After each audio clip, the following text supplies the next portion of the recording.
আমি কিন্তু এসেছি ইন্ডিয়ার ফার্স্ট ওয়ার্ড মিউজিয়ামে কলকাতায়। তো তোমাদের পুরোটা এক্সপ্লোর করে দেখাবো। আরে হ্যাঁ হ্যাঁ হ্যাঁ, তোমাদের সাথেই তো ভিডিওটা শেয়ার করব, আর এই লোকেশনটা কোথায় সেটাও তোমাদের সাথে শেয়ার করব। এই কথা বলতে ভাবতে একটু অবাকই লাগছে না যে আমাদের কলকাতাতে এত সুন্দর একটা মিউজিয়াম ওপেন হয়ে গেছে। আরে হ্যাঁ, আমাদের কলকাতাতেই এটা ওপেন হয়ে গেছে। এখানে কি নেই বলো তো? ইন্ডিয়ান কনস্টিটিউশন থেকে শুরু করে শ্রীমদ্ ভগবদ গীতা সবটাই তোমরা এখানে দেখতে পেয়ে যাবে।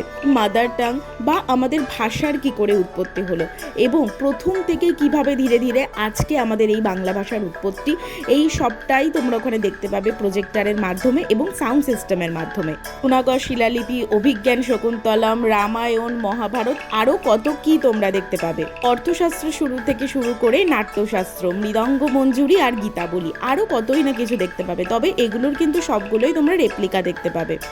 এই জায়গাটায় যাওয়ার জন্য কিন্তু আমি ভীষণ এক্সাইটেড ছিলাম, বাট গত 2 সপ্তাহ ধরে আমার শরীরটা একটু খারাপ থাকার কারণে যখনই শরীরটা একটু ভালো হয়েছে আমি কিন্তু আমার বান্ধবীকে নিয়ে বেরিয়ে গেছি এই ওয়ার্ড মিউজিয়াম এক্সপ্লোর করতে।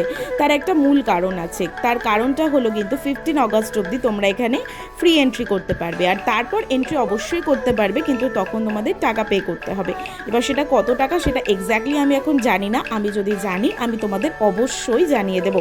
হ্যাঁ, তাড়াতাড়ি যেও কিন্তু, কারণ আসার সময় কিন্তু ভিড়টা ঠিক এরকমই ছিল। আজ আসি, তবে দেখা হচ্ছে অন্য কোনো একটা ভিডিওতে।